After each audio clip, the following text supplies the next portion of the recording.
Esse mini curso numa perspectiva dialógica, né? Que a gente possa ir conversando sobre aquilo que for sendo tratado, né? A partir dos slides. Então, nos meus slides vão ter aí algumas perguntas, porque eu acho que faz parte da construção do conhecimento sobre EJA que ele se dê de forma dialógica, né?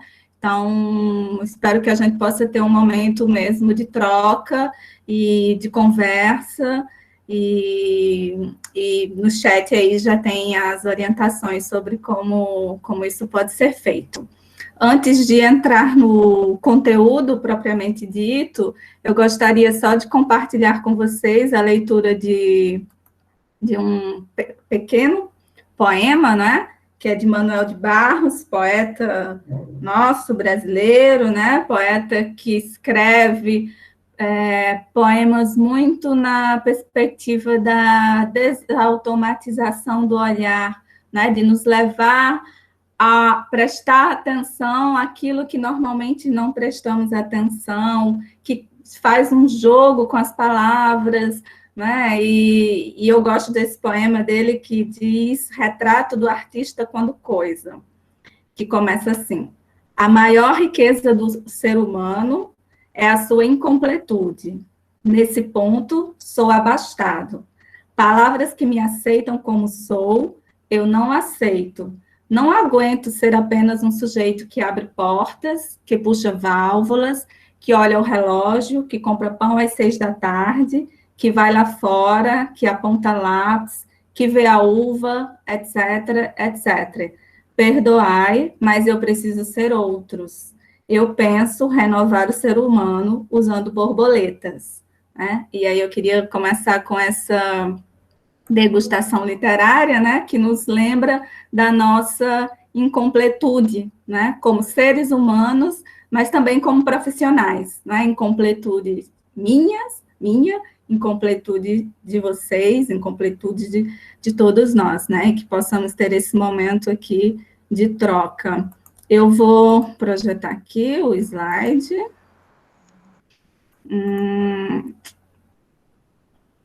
Aqui.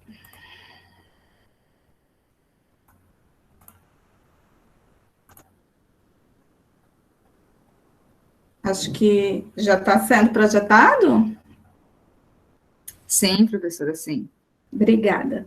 Então, reforçando aí o tema, vamos falar agora no final da tarde, início da noite, sobre avaliação do ensino e aprendizagem na educação de jovens e adultos, né? Giovana já me apresentou e esse slide fica um pouco aqui, um pouco desnecessário, mas eu vou falar algo importante, né? Que é esse lugar de fala e de motivação, né? Como Giovana já sinalizou, eu faço trabalhos e pesquisas no âmbito da história e memória da educação de jovens e adultos, né? Então, eu trabalhei no mestrado e doutorado com experiências e projetos de alfabetização e escolarização de jovens e adultos, mas com um olhar muito voltado para a organização do trabalho pedagógico, né? Ou seja, um olhar voltado para o trabalho com os conteúdos, para o currículo, para as práticas pedagógicas, um olhar voltado para as práticas avaliativas, para o planejamento e para a formação continuada dos professores e professoras de EJA em exercício, né?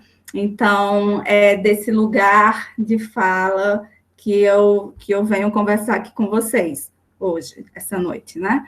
E aí também a motivação no sentido do diálogo com a Secretaria Municipal de Educação, por meio do convite feito por Andréia, que foi quem conversou, e também tivemos uma reunião, ela comentou o que é que vem sendo feito na rede, como alguns professores, como comentou sobre o currículo, enviou para a gente a proposta de organização, não a proposta, a organização curricular de ensino e aprendizagem da EJA, né, de 2020, e pautou, né, o tema da avaliação como importante para esse mini curso, avaliação EJA e pandemia, né?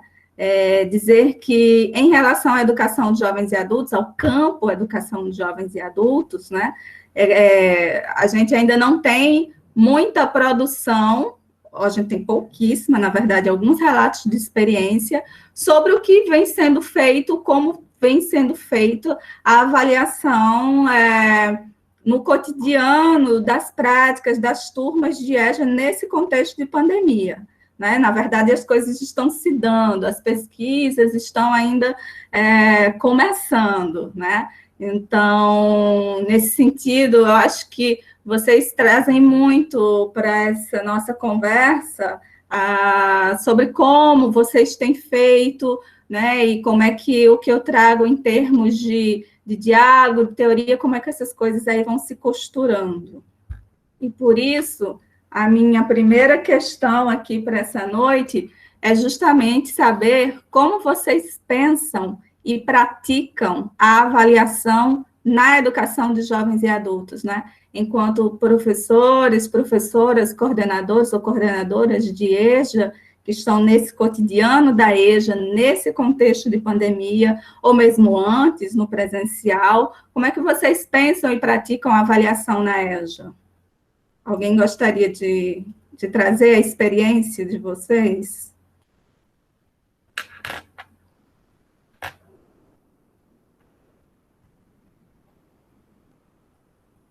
Ninguém? Eu queria só colocar aqui uma coisa. Boa noite, eu sou Dejanier, professora Dejanier. Boa noite, Dejanier. É o seguinte, eu estou até estranhando, não sei se eu estou na sala errada, porque minha inscrição foi feita neste horário para a sala, na trilha 5, né, sala virtual 81, avaliação da aprendizagem em contexto de pandemia. É essa mesma? Porque a temática aqui está voltada à EJA. Isso. A temática que é voltada à educação de jovens e adultos. O título do minicurso é Avaliação do Ensino e da Aprendizagem na EJA. Não, a oficina, o minicurso que eu me inscrevi é a avaliação da aprendizagem em contexto de pandemia. Inclusive, recebi no meu e-mail o link e com esse título. Aí eu estou achando estranho, até porque, assim, meu público-alvo de atuação é o Fundamental 1, não com a EJA, na sala regular. Então, aí a gente fica assim, meio que peixe fora d'água, né? Que é outra realidade. Com licença. Eu me matriculei nesse outro curso aí, Avaliação e Aprendizagem em Contexto de Pandemia. Pronto. Eu sou da Educação Infantil. Pronto. Então, eu não sei se... Pois é, você recebeu o link como eu, né? Esse Exato. mesmo link, como sempre, mas o título não era o mesmo, né? Não, não era o mesmo. Não, eu estou falando do título que você recebeu. Esse daqui, Avaliação e é o que a gente escreveu. Com licença, só um minuto. Pois não.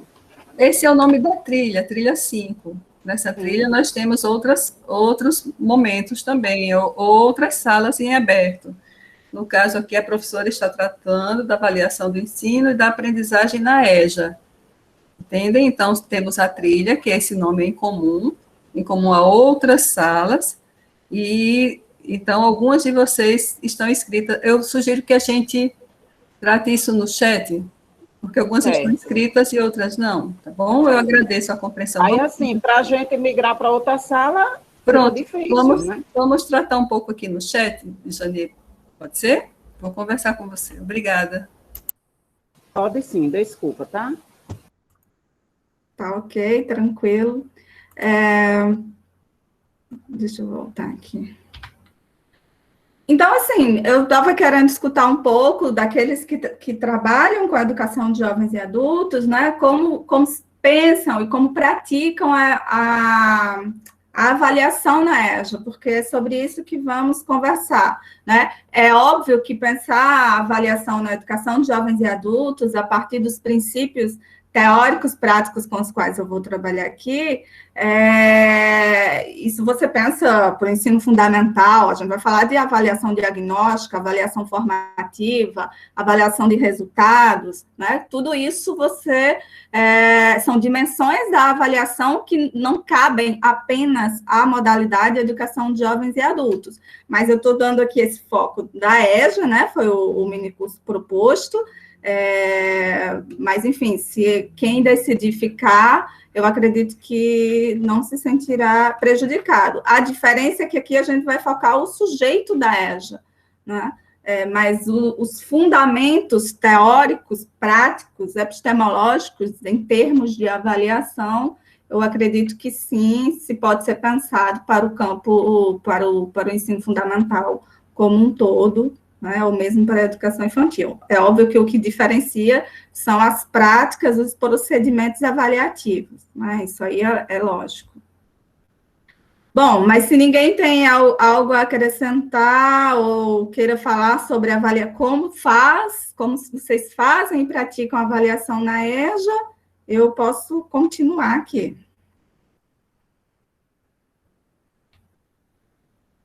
Então, o objetivo desse momento é discutir a avaliação do ensino e da aprendizagem na EJA, na perspectiva de compreender a avaliação como prática de inclusão e de garantia do direito à aprendizagem de jovens, adultos e idosos, né? Este é o objetivo dessa minha fala aqui hoje à noite, pensando no título do minicurso, avaliação da aprendizagem, do ensino e da aprendizagem na EJA, né? E aí eu pensei a organização do minicurso da seguinte forma, um primeiro momento falar sobre os sujeitos da EJA, né, avaliação e autonomia docente, a avaliação como prática de inclusão e garantia do direito à aprendizagem, né, então discutir essa concepção de avaliação como prática de inclusão, o que é isso, a relação entre avaliação e planejamento e dimensões da avaliação, né? Não dá para falar de avaliação sem falar de planejamento, ou falar de planejamento sem falar de avaliação. E avaliação, cotidiano e diferença, né? Pensando especificamente essa prática avaliativa no cotidiano aí do trabalho pedagógico. Então, um primeiro momento é pensar os sujeitos da EJA, né? Pensar a avaliação, tendo como horizonte a modalidade da educação de jovens e adultos, requer, em primeiro lugar, falar sobre os sujeitos, né? Pensar sobre os sujeitos da modalidade. Na verdade, o principal ponto de partida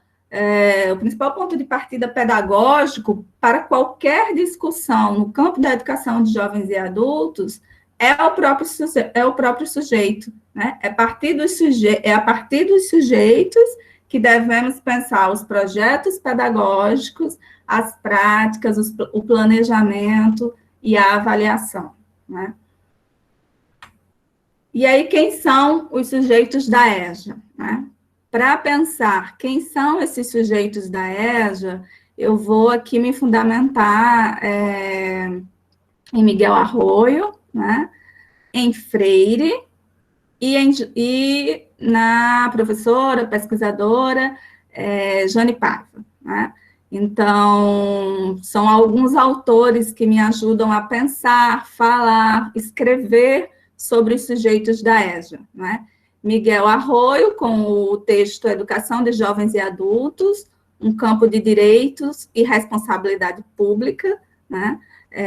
Que traz a discussão da necessidade de superarmos uma visão restritiva sobre os jovens, adultos e idosos da modalidade, né? Uma visão muito negativa sobre os sujeitos da EJA, né? Sempre a necessidade de superar aquele olhar da limitação, da lacuna, né? Por exemplo, quem são os sujeitos da EJA?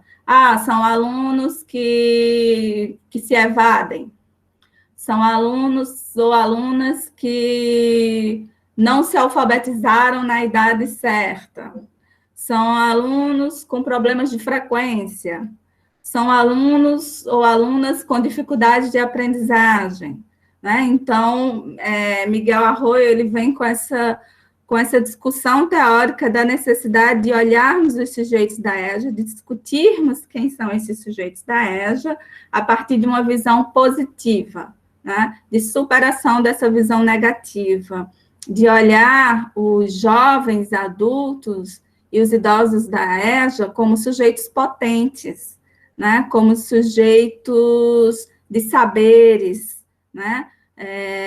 Como sujeitos pertencentes a coletivos sociais específicos, né? A coletivos específicos. Então, são as juventudes, né? São os idosos, negros, ou negras, né? Pensar de classe social específica, né? Muitas vezes das classes populares. Então, entender esses sujeitos como sujeitos de uma coletividade, né? E sujeitos criativos, sujeitos com saberes, sujeitos com potencialidade, né? E aí Freire já ajuda a pensar quem são esses sujeitos da EJA, justamente como sujeitos de cultura, né? Sujeitos produtores de cultura. Então, quando se fala em Freire, imediatamente a gente, aqui no Rio Grande do Norte, principalmente, nos remontamos à experiência das 40 horas de Angicos, por exemplo, né? E aí, vocês sabem que naquela experiência, a primeira aula de alfabetização, na verdade, a primeira aula das 40 horas de Angicos foi justamente sobre cultura, né? Para discutir o conceito antropológico de cultura no sentido de que os sujeitos em processo de alfabetização, naquela época, né, se compreendessem como produtores de cultura. Então, que cultura, um sujeito que tem cultura, não é um sujeito só que entende de música clássica, vai ao museu, ou essa cultura clássica, né, que produz ou consome essa cultura clássica, né, mas todos nós somos sujeitos de cultura, os jovens adultos, os alunos, os adolescentes, né, que chegam com 15 anos na educação de jovens e adultos, são sujeitos de cultura, produtores de cultura, né, então Freire soma aí nessa visão positiva, né, potente de quem são os sujeitos da EJA, nesse sentido de entendê-los como sujeitos de cultura. E Paiva, né, que é a professora Jane Paiva, discute muito a educação de jovens e adultos na perspectiva do direito à aprendizagem, né? E aí esse direito é o direito de acesso e direito à permanência. Então, pensar, compreender esses sujeitos da EJA, esses alunos e alunas que estão nas nossas turmas de EJA, né, como sujeitos de direitos, como sujeitos que têm o direito à aprendizagem, né, garantido por lei, pela Constituição, pela LDB, né, e aí pensando essa perspectiva de que eles e elas são sujeitos de direito, e é direito à aprendizagem, é pensar como, cotidianamente, a gente, como professor e professora, trabalha na efetivação desse direito, né? E isso tem a ver com a avaliação, que a gente vai discutir aqui uma perspectiva de avaliação formativa, que, na verdade, é uma prática que se debruça, né, sobre o acompanhamento, né, que significa acompanhar o processo de construção de conhecimento do sujeito, né, ou seja, acompanhar como ele está construindo o conhecimento, compreendendo aquilo que está sendo trabalhado, né, se está efetivamente aprendendo. Então, sujeito de direito no sentido de ter acesso à escola, permanecer na escola, lá na turma de EJA, né, e aprender, né, aprender. Sujeito de direito nesse sentido. Então, aí é este olhar desse sujeito, desse aluno e aluna da EJA, potente, criativo, né? É um sujeito que pertence a coletivos sociais específicos e é um sujeito de direitos, né? E aí, pensar os sujeitos, né? E aí, automaticamente, a gente vai pensar, lógico, a avaliação e o projeto pedagógico, né? Se o conhecimento acerca dos sujeitos, dos alunos e das alunas, né? É o que deve direcionar as ações em termos de avaliação e projeto pedagógico, a gente precisa falar também sobre autonomia docente, né? Autonomia, e aí, para falar de autonomia, eu estou me fundamentando em Cunha, né? E em Contreras. Em Cunha, no sentido da autonomia que se refere aos professores e professoras, né? A partir dos seus conhecimentos e dos seus saberes docentes e dos seus conhecimentos sobre seus alunos e suas alunas, né? Porque ninguém melhor do que o professor ou a professora que está em sala de aula para pensar as suas práticas, para decidir o que convém fazer, para decidir sobre os instrumentos avaliativos, para decidir sobre que avaliação fazer, né? Ninguém melhor que ele ou ela, né? Esse professor ou professora. Então, é autonomia no sentido dos professores e professoras, a partir do conhecimento dos seus sujeitos e dos seus saberes docentes, desenvolver ou se comprometer com uma prática pedagógica e avaliativa, né, que tem como foco a aprendizagem dos sujeitos, né, a aprendizagem dos alunos e das alunas, e não somente operar naquela lógica de um sistema avaliativo implementado, pautado nos resultados, ou pouco flexível, por exemplo, né? Mas o professor, a professora tem autonomia para construir, para pensar essa avaliação e os procedimentos avaliativos, né? E Contreras contribui com esse entendimento dessa relação entre sujeitos, avaliação e projeto pedagógico, quando ele traz a discussão do perfil do profissional reflexivo, né? Da reflexão sobre a prática, da importância da reflexão sobre a prática. O professor, a professora, né, que tem autonomia docente, ele ou ela é alguém que reflete sobre a sua prática, né, que a partir dos seus saberes pedagógicos tem possibilidade, né, de sustentar as suas escolhas, né, e aí escolhas pautadas na reflexão, né, ou melhor dizendo, no que Freire coloca de praxis, né, ação e reflexão.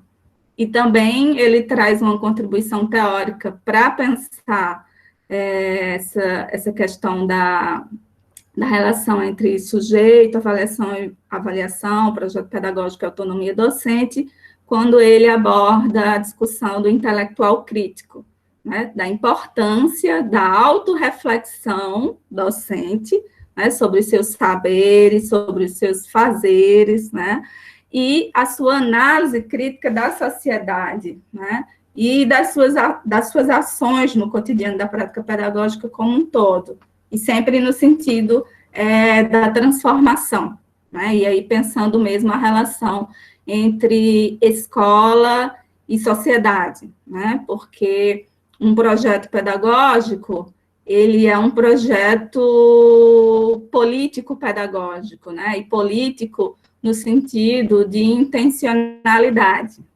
político não no sentido partidário, né, mas no sentido de uma concepção de sociedade, uma concepção de sujeito, uma concepção de educação, consequentemente, uma concepção de avaliação, né? A avaliação, o modo de avaliar que eu proponho, diz sobre a minha concepção de sociedade e sobre a minha concepção de formação, sobre que sujeito eu quero formar, né? É uma avaliação numa perspectiva inclusiva, crítica, democrática, né? Isso tem a ver com a formação de uma sociedade democrática, construção de uma sociedade democrática, ou a transformação de práticas autoritárias em práticas democráticas, ou é uma avaliação mais no sentido puramente técnico, né?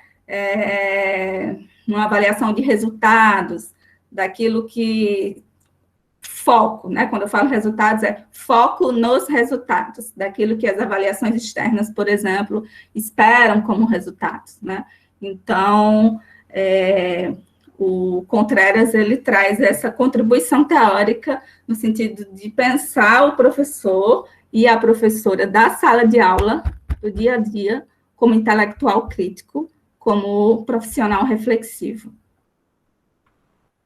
E aí, pensar, então, se a gente está falando em intelectual crítico, em avaliação, no ano que é o centenário de Paulo Freire, né? Paulo Freire que faria 100 anos agora, em setembro, né? Eu também trouxe algumas contribuições de Freire para pensar a avaliação, né? O que é a avaliação em Freire, né? Um primeiro ponto é que Freire, ele critica, na sua obra, ele faz uma crítica veemente ao modelo punitivo de avaliação, né?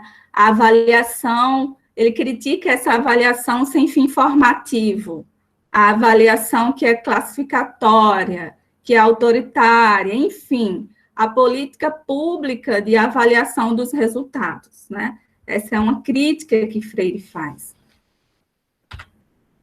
Um outro ponto importante é que, para Freire, a avaliação ela não está dissociada de outros aspectos da prática educacional, né? Como, por exemplo, a formação continuada dos educadores e das educadoras, né? Pensar a avaliação, a prática da avaliação tem a ver com a formação continuada, né? Porque a formação continuada oferece subsídios para melhor repensar, inclusive, as práticas avaliativas que estão sendo desenvolvidas, a prática pedagógica como um todo, né? E é um pouco isso que a gente propõe nesse momento, né? Esse espaço de reflexão. E aí, quando eu digo da preferência dialógica, obviamente tem a ver com a minha escolha teórico-metodológica de trabalho, né? Eu acredito muito no diálogo, eu acredito muito na riqueza que um encontro como esse pode gerar quando eu, que estou, neste momento, não estou mais na escola, né, estou unicamente na universidade, tenho a possibilidade de encontrar com colegas, professores e professoras que estão atuando nas escolas e no campo da EJA, né?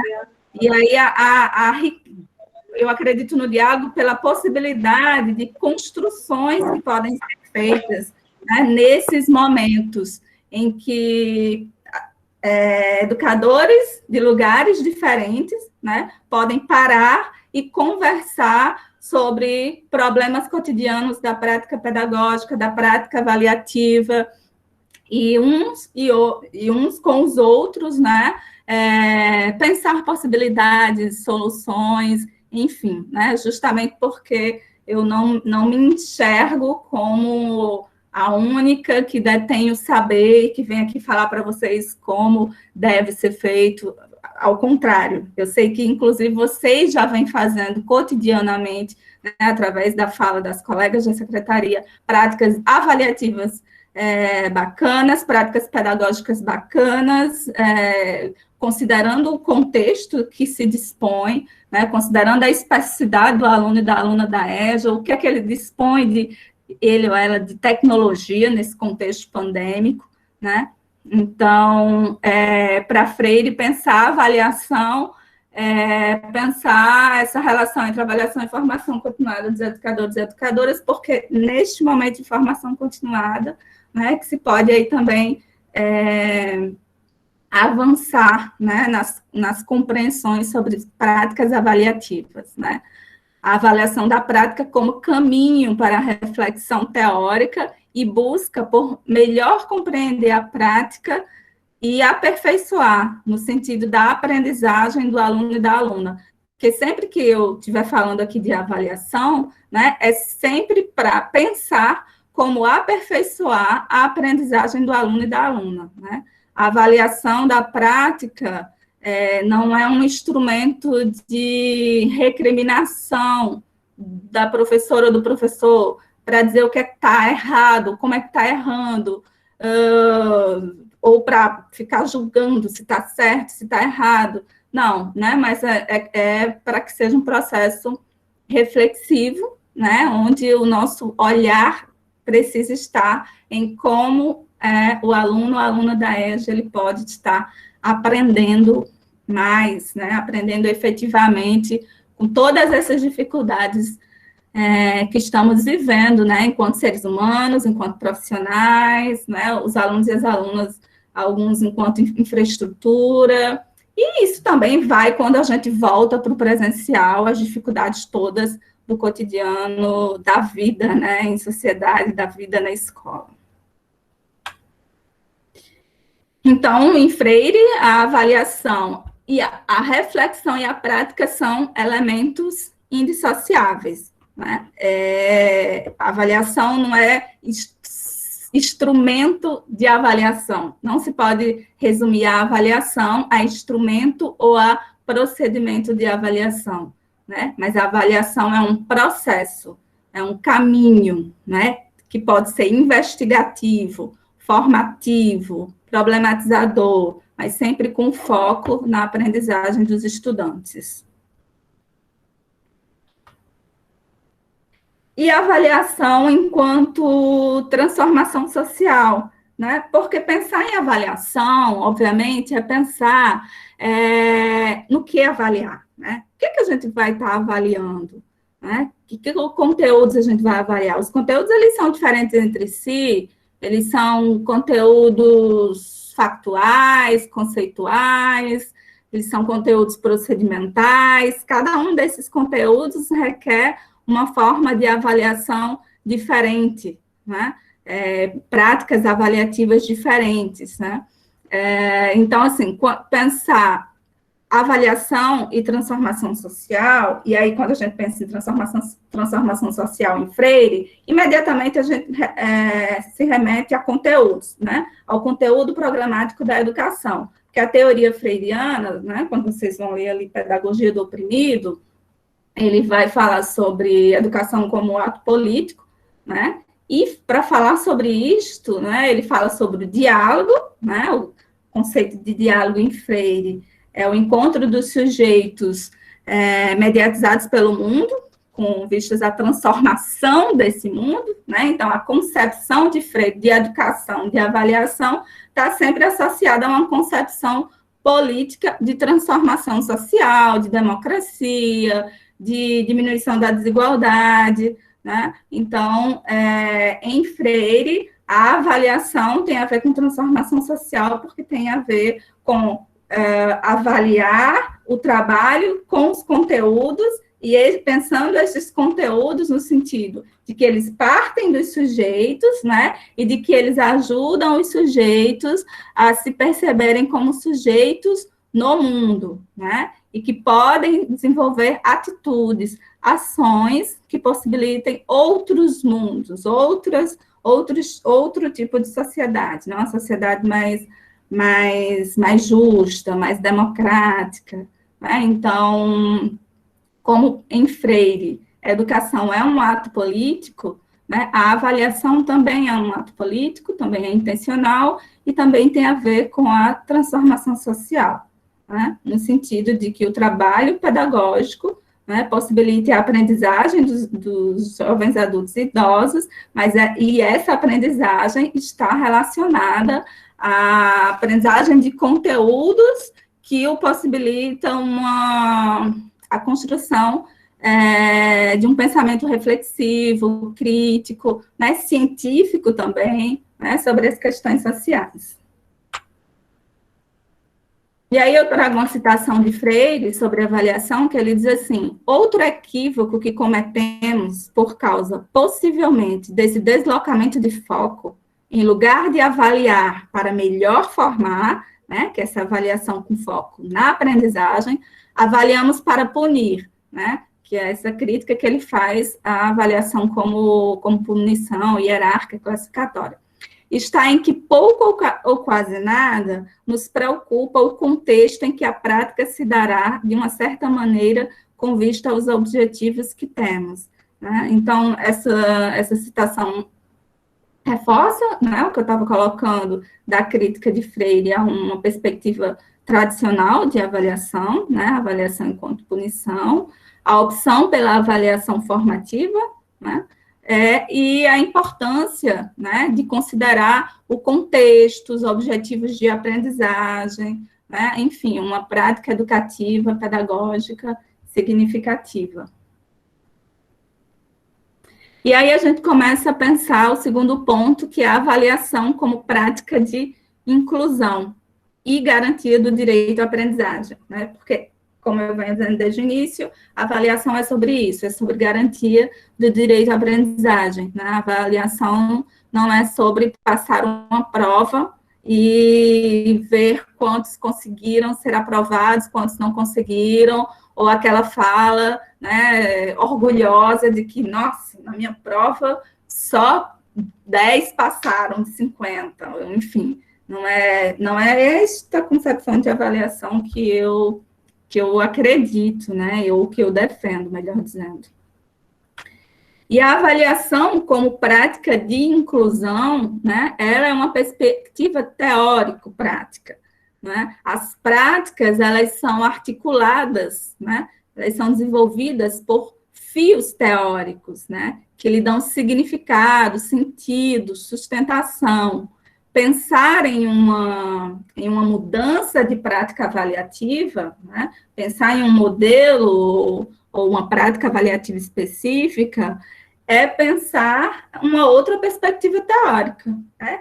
É a reconstrução do sentido e da ação avaliativa, né? Da produção de conhecimento em sua totalidade.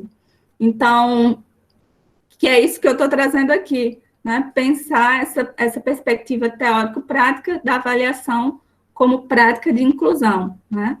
Mudar a prática avaliativa, ressignificar práticas avaliativas, significa ressignificar teoria, ressignificar a concepção sobre avaliação. E aí essa fala, ela está pautada nos estudos de Maria Teresa Esteban, né, que discute muito a avaliação e a referência teórica para a discussão de avaliação, né, ela que propõe essa avaliação como prática de inclusão. E aí ela faz uma distinção entre a avaliação como mecanismo de exclusão e a avaliação como prática de inclusão, né? O que é avaliar como mecanismo de exclusão, né?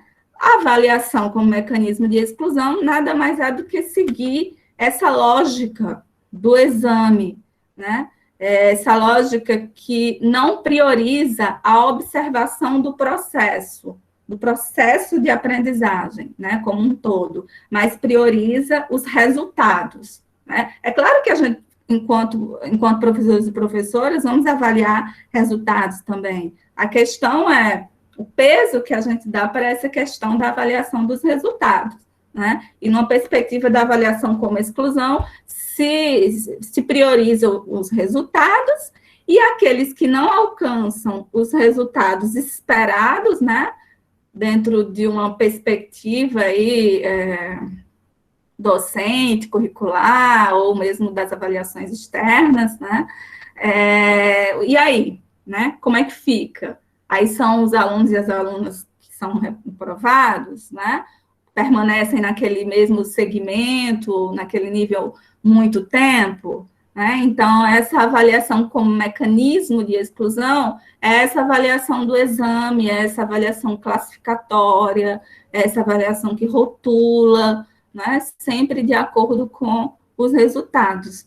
E, por outro lado, a avaliação como prática de inclusão é essa avaliação que tem o foco no processo de ensino-aprendizagem, né? No acompanhamento do aluno e da aluna, do jovem, adulto ou idoso, em seu processo de aprender, né, em seu processo de ensinar e de aprender, né, porque, como bem lembra Freire, nós somos educadores educandos e os estudantes são educandos educadores, né, todos nós aprendemos uns com os outros, né, então essa avaliação com prática de inclusão é incluir mesmo no sentido da aprendizagem, né? De olhar para aquele sujeito que não está aprendendo ou que está com dificuldade de aprendizagem e incluí-lo nas atividades, né?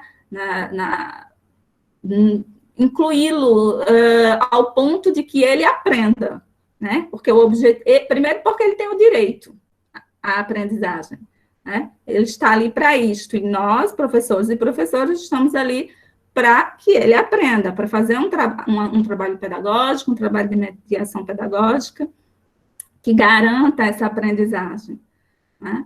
E aí é como fazer esse acompanhamento pedagógico, né, em tempos de distanciamento social. Essa é uma questão que eu acho que vocês têm muito mais respostas do que eu, porque vocês estão fazendo, né? Obviamente eu também estou fazendo, né, porque eu estou trabalhando também remotamente, mas com outro público, né, com outro contexto, né, trabalhando com estudantes de ensino superior, mas quem está trabalhando na educação de jovens e adultos nesse momento são vocês, né, e aí vocês é que têm aí as respostas no sentido de como é que vocês têm trabalhado, né, a avaliação com prática de inclusão, que artifícios vocês têm lançado mão, que procedimentos metodológicos procedimentos avaliativos vocês têm desenvolvido, né, têm trabalhado com atividades impressas, têm trabalhado com grupos de WhatsApp, com blog, quais os usos têm feito das redes sociais, dos memes, né? O que é que tem sido possível fazer, né, em termos de avaliação com prática de inclusão? Se alguém quiser falar, fica à vontade.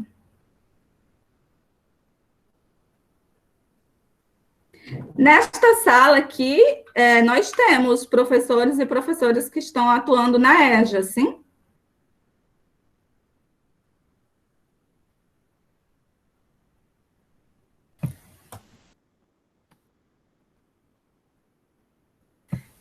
Eles estão respondendo que sim, professora, no chat. Certo, ótimo. Se vocês não quiserem falar, mas quiserem escrever no chat, né, sobre essas provocações que eu vou fazendo, vocês também fiquem à vontade, né? E aí eu acho que Giovana pode ajudar oralizando essa escrita no chat, uma vez que eu não estou com acesso ao chat nesse momento, porque eu estou projetando a tela. Mas fiquem à vontade. Eu fico trazendo essas questões do ponto de vista teórico, né? E fico muito desejosa de ouvi-los sobre como vocês têm trabalhado, né? Até porque isso ajuda aqui na reflexão, tornaria um diálogo, né, reflexivo, e ajuda a mim também, como professora, né, que estou lá formando futuras pedagogas para atuar na educação de jovens e adultos. Nós temos um pequeno depoimento aqui de Maria do Desterro Souza, que diz: parabéns e gratidão, professora Fernanda, por colocações tão pertinentes sobre o processo de avaliação. Obrigada. Continuando aqui essa discussão sobre a avaliação como prática de inclusão, né? Um ponto muito importante que Esteban coloca é a questão do erro, né? Como é que a gente trabalha com o erro na educação de jovens e adultos, né? Eu, por exemplo, fui formada, né? Eu fiz a minha escolarização nos anos 90, né? E o erro sempre teve, para mim, sempre gerou, enquanto aluna, medo, vergonha, nota baixa. São essas memórias que eu tenho sobre o erro na escola, né? eu nunca tinha visto o erro numa perspectiva propositiva, né? Numa perspectiva positiva. O erro como espaço-tempo de aprendizagem, né? De construção de aprendizagem. Na verdade, a nossa sociedade não lida bem com o erro, né? Nós, como seres humanos, não lidamos bem com os erros, né? Com os nossos próprios erros, né? Daí que algumas pessoas, inclusive, precisam se tratar com psicólogos pelo nível de autocrítica que elas desenvolvem, né? E aí, pensando pedagogicamente, pensando na escola, na nossa sala de aula, como é que a gente lida com o erro e do jovem, adulto e idoso, né? Que às vezes chega na sala de aula já com a baixa estima, né? Principalmente nas turmas de alfabetização, né, no primeiro segmento, já chega com uma baixa estima, às vezes, né, alguns porque não sabem ainda ler ou escrever, não são ler ou escrever no sentido de codificar e decodificar, né, a gente sabe na perspectiva freiriana que eles têm uma leitura do mundo, compreensão do mundo, né, e aí quando eles erram, né, quando a gente considera que eles cometeram um erro do ponto de vista da escrita, da pronúncia, da resolução de uma atividade, né? Como é que a gente encara esse erro, né? E aí Esteban traz essa compreensão do erro na avaliação como espaço de aprendizagem, né? E aí ela diz, o erro visto como aquilo que o aluno ou a aluna ainda não sabe, né? Não é ele não sabe e pronto, é ele não sabe. E o que é que eu posso fazer, né? Que métodos, que metodologias eu posso utilizar para que ele venha a saber, né? Portanto, é algo que pode vir a saber. Então, entender o erro como espaço e tempo de aprendizagem, né? Investigar naquele erro o que é que ele sabe, né? Ou ela sabe, o jovem, adulto e idoso. No momento em que ele ou ela erra uma questão, por exemplo, de matemática, de língua portuguesa, né, de ciências naturais, história, geografia, ali não é um nada, ali tem um saber, né? Pode não ter atendido a expectativa de resposta esperada dentro daquilo que se está discutindo, né? Mas naquele erro ali, o que é que ele sabe, né? O que é que aquele erro me mostra que ele sabe e me mostra que ele não sabe, né? E aí, a partir do que ele ainda não sabe e do que ele já sabe, pensar numa atividade, né? Pensar numa atividade, num diálogo, que possibilite, então, ele construir a aprendizagem daquilo que ele ainda não sabe. E aí eu trago uma citação aqui de Esteban, que ela diz o seguinte, o erro passa a ser visto por outro prisma, como momento do processo de construção de conhecimentos que dá pistas sobre o modo como cada um está organizando o seu pensamento, né? Que é aquilo de... O erro diz algo sobre o que o aluno ou a aluna está sabendo, sobre o que está sendo trabalhado, né? A forma como está articulando seus diversos saberes, as diversas lógicas que atravessam a dinâmica ensino-aprendizagem, as muitas possibilidades de interpretação dos fatos, a existência de vários percursos, desvios e atalhos, as peculiaridades de cada um nos processos coletivos, atenção individual, coletivo, né? Então, o erro como espaço-tempo de aprendizagem que oferece pistas, né, sobre o que o sujeito, o jovem, adulto, idoso sabe, o que ele não sabe, e isso são pistas para o nosso trabalho pedagógico, né? Então, a avaliação no sentido de investigação, né, do que o aluno e a aluna sabe e do que ele não sabe. E a partir desses resultados, né, que é processo, pensar as atividades e aí outras atividades avaliativas, enfim. Entender, na verdade, todas as atividades que a gente faz no cotidiano com os nossos alunos e alunas como momentos de avaliação, né?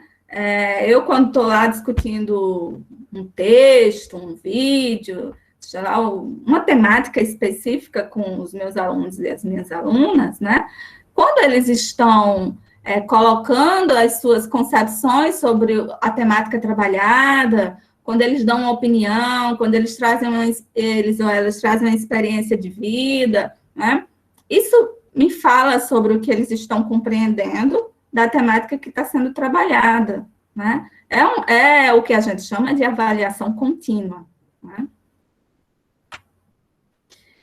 E aí, a avaliação como prática de inclusão, né? Inclui a autoavaliação, né? É a avaliação do processo de ensino e a avaliação do processo de aprendizagem. Por isso que essa imagem aí, né?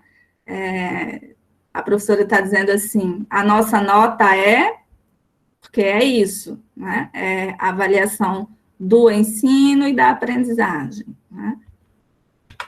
Avaliar é interrogar e interrogar-se, ainda com Esteban, né?